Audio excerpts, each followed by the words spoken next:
Bu zaman xanım Zəhranın deyib qışqırır, xanım Zəhra deyib Ömər vuranda mübarək böyrünə. Fəsahət ya əbəta. İkinci səfər bir də qışqırır ki, vay ata, hardasan? Deyəndə deyir İmam Əli əleyhissalam səsini eşitdi xanım Zəhranın qışqırıq səsini. Həzrət Əli əleyhissalam deyir otaqdan çıxdı, qaça-qaça gəldi. Deyirlər ki, nətər bizə şər atırlar. Deyirlər ki, Əlinin evinə hücum elədilər, arvadını vurdular. Həzrət Əli dillənmədi. Siz nə danışırsınız? Bizə deyir ki, yalan danışmayın. Biz elə söz demirik. Biz deyirik ki, dalına da qulaq asın hədsin. Həzrət Əli əleyhissalam otaqdan çıxdı. Fəəxəzə Əliyyun bi təlabibi Ömər. Həzrət Əli gəldi Ömərin yaxasından tutdu. Və həzzəhu. Öməri qaldırdı, yerə çırpdı. Və həzzəhu və vəcəə ənfəhu və rəqəbətəhu. Öməri qaldırdı, yerə çırpdı. Burnundan, qulağından Ömərin qan açıldı. Elə çırpdı ki Öməri yerə, burnundan da qulağından da qan açıldı. Öldürürdü, qılıncı çıxartdı ki başını kəssin. Peyğəmbər sallallahu vəsiyyəti yadına düşdü ki, ya Əli, öldürmə cinən.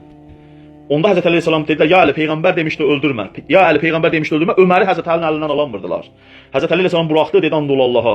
Əgər Peyğəmbərin sözünü bilməsəydiniz ki, mən Peyğəmbər ma demişdi. Onlar bilirdilər. Bilirdilər ki, Peyğəmbər Əli əleyhissalama demişdi ki, öldürmə. Bilirdilər ki, Əli əleyhissalam da Peyğəmbərin sözündən çıxmayacaq. Amma qaldırdı, nəyə var Öməri döydü. Hatta bir adamı ki, çırpasan yerə burnundan qulağından qan açılar. Deyir, əgər Peyğəmbərdən bu sözü eşitməsəydiniz, mənim evimə cürət edib belə gələr. Allahın aslanının evinə girmək olar. Siz bilirdiniz ki, öldürməyəcəm. Cürəti oradan tapmışdınız. Bu da həmin o qapıya od vurmaq hədisləridir.